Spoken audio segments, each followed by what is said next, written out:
Welcome to Top of the Funnel, where content conversations begin. I'm your host, Natasha Puri, and I lead content marketing for Pepper. Today, our guest is someone super special because the companies that he has worked for are companies whose content marketing I have admired. So it's a massive learning experience for me, and I'm sure it will be the same for you guys. Um, our guest today is Mark Kilens, who's the VP of Content and Community at Drift. He spent over 8 years at HubSpot as an inbound marketer, and then he was at the forefront of building the HubSpot Academy. So I'm super excited to welcome him, and I'm glad he's made the time to do this. So I'm not going to ramble. I'm just going to jump right into it. Thanks, Mark. Thanks for joining us. This is I'm a fan of Drift and HubSpot, so having you here is like it's like a dream come true for me. I know that sounds a bit exaggerated, but it's true. And I'm hoping that in this session we can learn a lot from you. And so I'll start from the beginning. You were with HubSpot for about 8 years, I think over 8 years, as an inbound marketer, and then as someone who actually helped set up the HubSpot Academy. And now you're VP of Content and Community at Drift, which is doing some amazing work.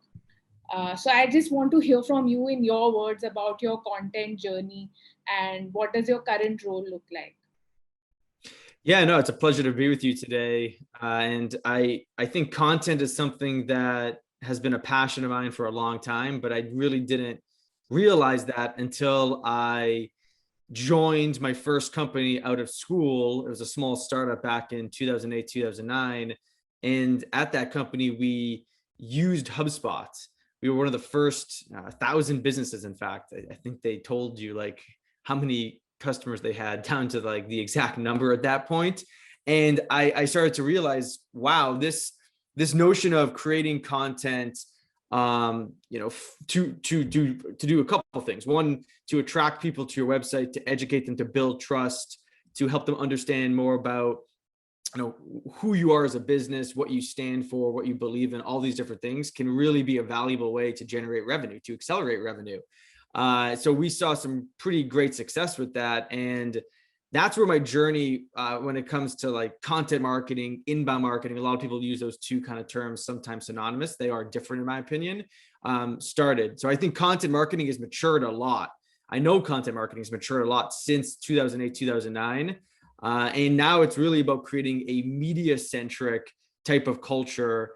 It's not just about the content, it's about the experiences that surround that content and how do you actually use your content to move someone through their buying process, to create a fan, to turn that fan into a customer, to turn that customer into a super fan.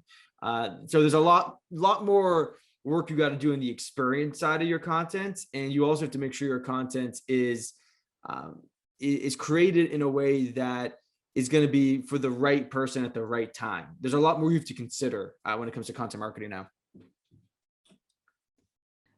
Okay, let's move on to what you're doing at Drift, and you're driving content and community through various initiatives. There's Drift Insider, the blog, there are various content assets that you're creating. There are offline and online events. And I'd love to know how content and community come together. It's an interesting designation that you're a content and community head. So if you can talk to me about that and how more specifically, how can B2B companies use content to build a community? Sure. So, I mean, content and community definitely should be very closely aligned, if not the same team.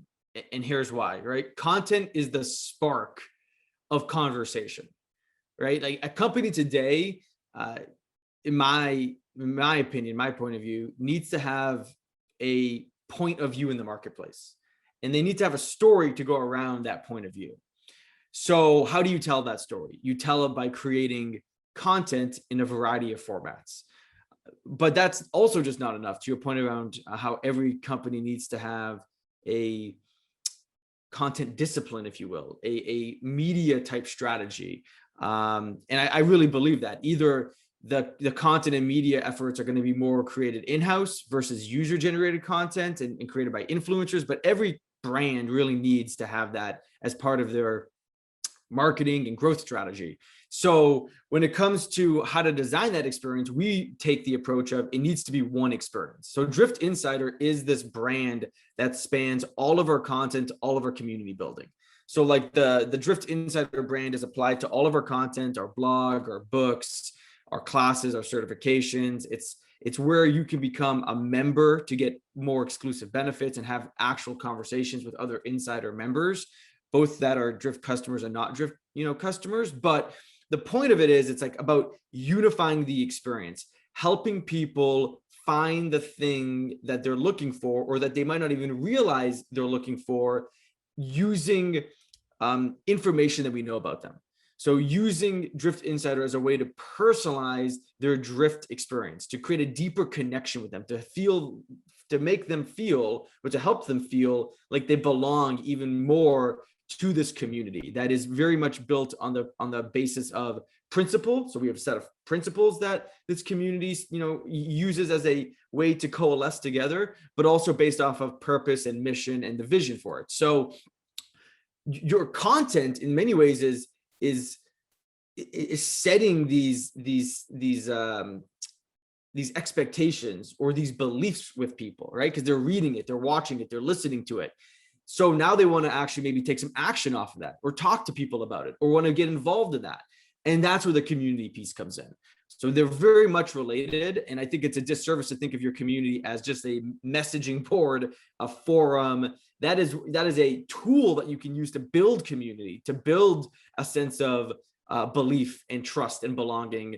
But it is not the whole thing. The whole thing is the sum of all of the things we talked about, plus other things that we might talk about today when it comes to using content to create deeper engagement, because that's what you're trying to do with your content, create deeper engagement within your audience.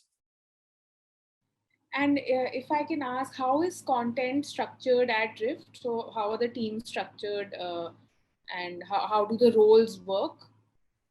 Yeah, we recently did some changes on the team structure side. So we have 3 folks kind of leading up our content and community efforts that are part of my overall team. We have one person who focuses more on the media side, which is the blog, our newsletters, and our podcasts. So she manages that and has a team of people helping with that. Then we have someone who's focused more, and that's more like top of the funnel content, if you will. It's not perfectly matching one-to-one, but it's more media centric. It's a little bit more brand centric, but not exclusive to that by any means. Then we have someone who's more focused on content that's at the thought leadership solution level, maybe more middle of the funnel. And that's all of our books, digital and physical books, the research we do, the reports we write, and then even the presentations we create, including webinars and just presentations we would give in a virtual setting or soon to be in person, hopefully. And she's a team of folks working on that. Then we have someone who's focused on more the product education side. And that format of content is more like our classes, our certifications. She's also responsible for the community. She's really focused on making sure that as people become insider members, we're providing them with the right experience now that they're a member, deepening that engagement and getting members who are participating in our general, or not our general, but in places that Drift participates in, such as LinkedIn or Twitter or Instagram. We're engaging those people and pulling them into our community, and people that are part of our community as insider members, the Drift owned kind of membership community, those people are also amplifying what they find to be helpful, valuable when it comes to our Drift content and what they're learning. And it's kind of a two-way process, right? So there's definitely reciprocity involved, but we really believe that having someone who's focused on growing and nurturing the community, that's like a traditional social media manager role, is super important from both a social platform standpoint, but also within your community, having that person do both things. When it comes to distribution, there's a lot of emphasis on creation, and then marketers or content marketers, at least here, kind of miss out on focusing on the distribution aspect of it. And I can hear that you're telling me that there's a lot of owned media that you are trying to create so that you don't have to go outside to distribute. So can you talk to me about that a little bit? What is that mix of distribution that you guys have? Is the emphasis more on creating that all in-house so that let people come to you, or is it also kind of balancing out going out, doing guest blogs, etc., etc.? Is there a strategy that is very clear strategy behind that? So we have a demand gen team who's broken into two parts, One is our demand gen for new business, and one is demand gen for coming from existing customers, so expansion opportunities. And we partner very closely with our demand gen team, which the digital team falls into, to make sure that we're creating the right content for the right reasons. So we use number one, personas, right, to make sure that we really are creating the right content. But secondly, we're not going to create content just to create content.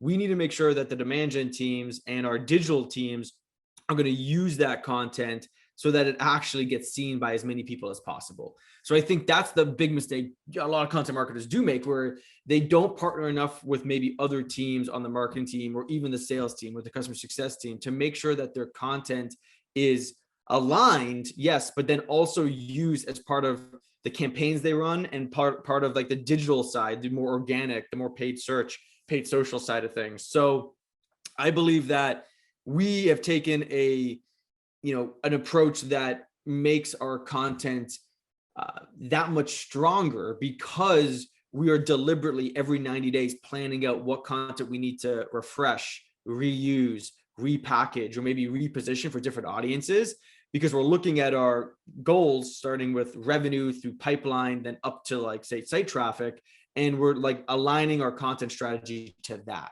So I think that's something that most teams should be doing, especially from a B2B side. They should really be looking at their content first and foremost from how is it driving business results. And yeah, there will be content that, for example, we have 6 podcast shows, and those, in many ways might be hard to quantify. But if you're smart, you're going to reuse that podcast content for things that you can more directly, quantify from a demand standpoint, from a demand gen standpoint. So it's just, you need to have a strategy that is holistic. I will say that is tightly coupled with how the business generates revenue. You should always start with the who. It's like, who are you creating the content for, and why are you creating it? True. Okay, so let's rewind a bit. I would love to pick your brains about your time at HubSpot, and especially building the HubSpot Academy. And what were those early conversations like? Because I don't think there were a lot of people doing this at that point of time. And how did it begin? And eventually, by the time you left, what did the academy look like? Yeah, it started because I was a customer and I thought there wasn't enough customer resources and content and education to help us be successful. So I joined HubSpot. After a few months, I was able to start this nights and weekends project that lasted about a year and a half, to prove out that this was important, that this was going to impact our net dollar retention. This is going to impact customer satisfaction rates and net promoter scores. This is going to impact product usage and adoption. So being very mindful of what metrics we were trying to move and influence and change, so that we could present a compelling business case. Also, just from the fact that customers were asking for this, customers were highly responding to it in a positive way, that we decided to then say, look, we should turn this into a small team. It started as 3 people, and kind of the rest is history. We knew from the beginning that this content and this community building was going to be helpful to build the HubSpot brand. Meaning, when you have a product that's more transformational in nature, you're trying to have someone change behaviors, change habits, that requires that person to spend a significant amount of time understanding and then actually doing it on a week-to-week basis. You need to be very helpful and then also thoughtful in how you help that person make that change. right? It's kind of like you have to help the person study what they're doing, maybe not quite right today, what they need to change, understand the new way, and then they need to bridge that to actually changing what they're doing, right? It's like, so it requires a lot of patience on your end to be able to make sure that you can provide each customer with the right level of knowledge, with the right level of content. And how do you sequence that content out?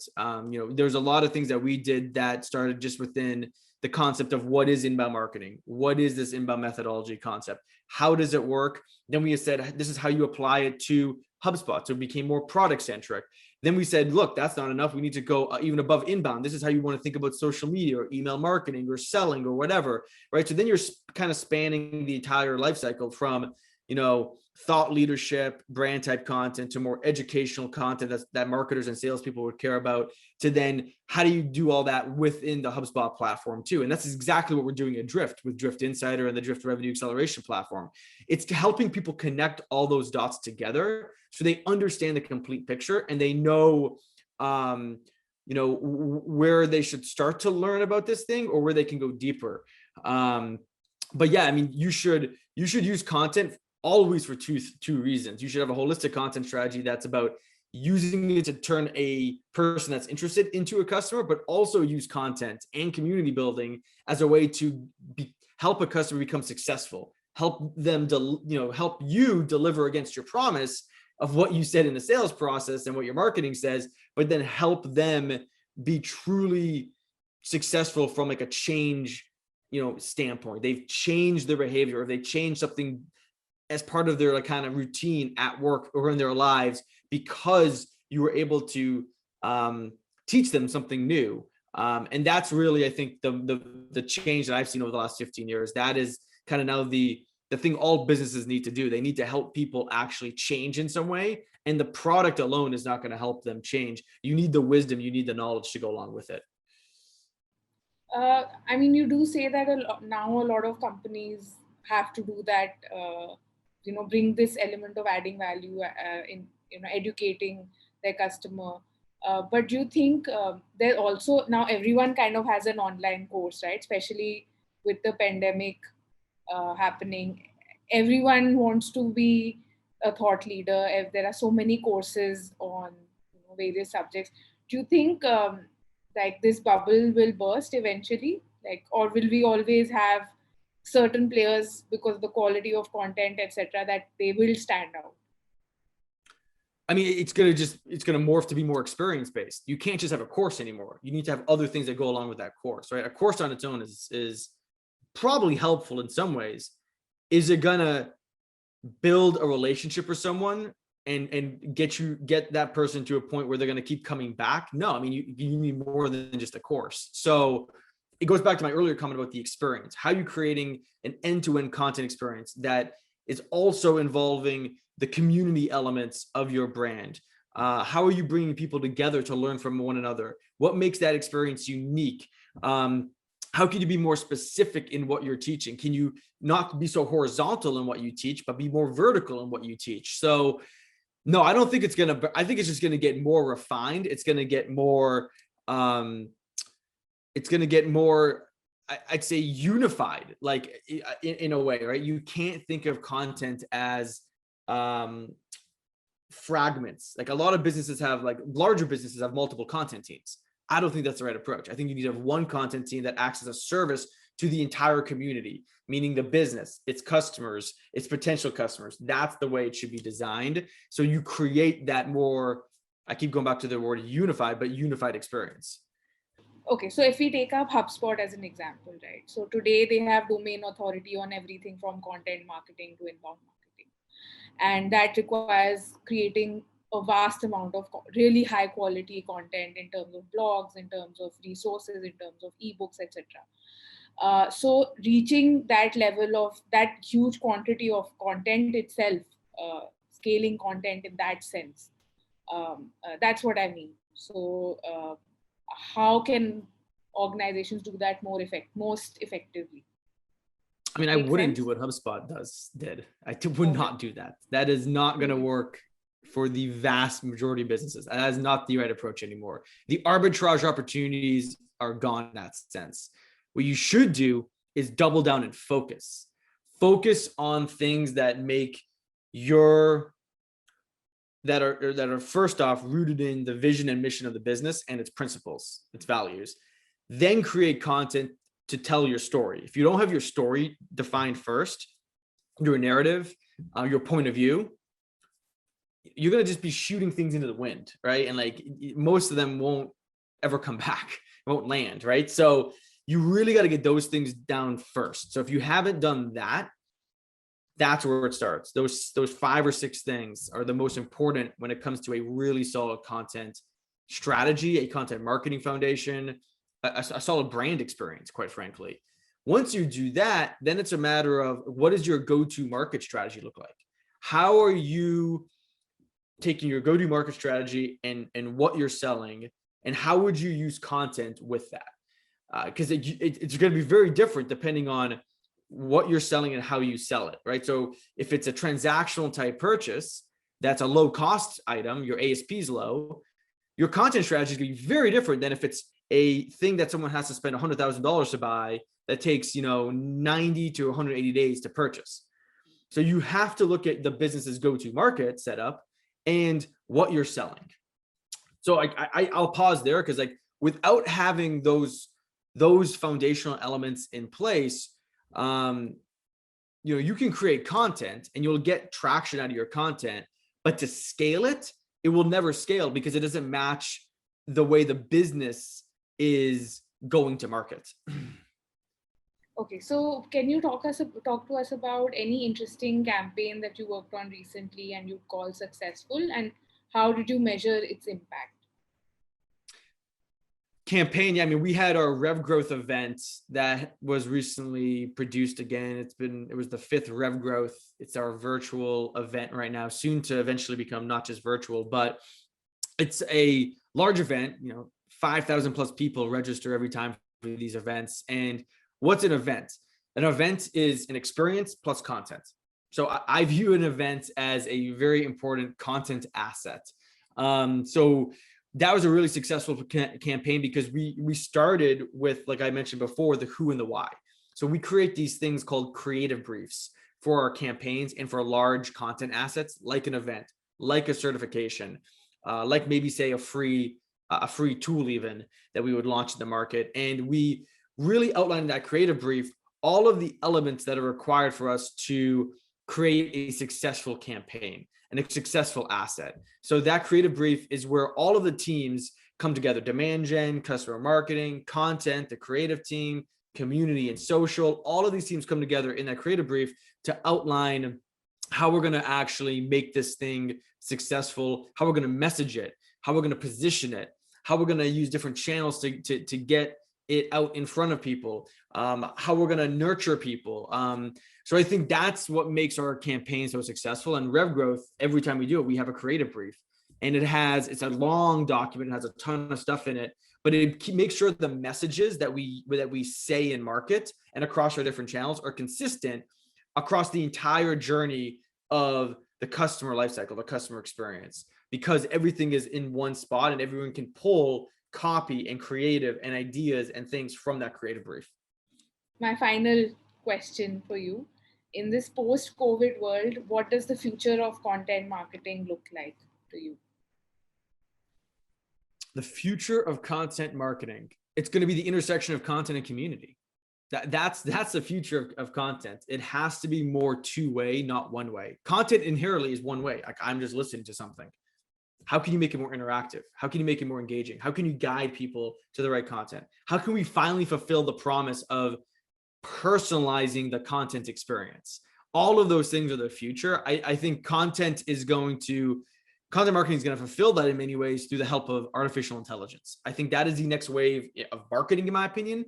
That is the next wave of a lot of industries. So content marketing is going to fundamentally change because of AI. It's not going to so much help on the creation side. It will a little bit, but it's going to help more on the how do we get the right content to the right people at the right time finally, and how do we measure its efficacy, and how can we be smarter in how we create content, and how can we get out of the tools as much as marketers, as content marketers, and get closer to our content and closer to the customer. That's what AI is going to do. So I'm very bullish on how AI is going to help our content creation efforts in the future. Amazing. So AI and community, these are our two big bets, two big things you're placing your bets on. Perfect. Thank you, Mark. Thanks for your time. I think I did not take longer than 30 minutes. So that's good.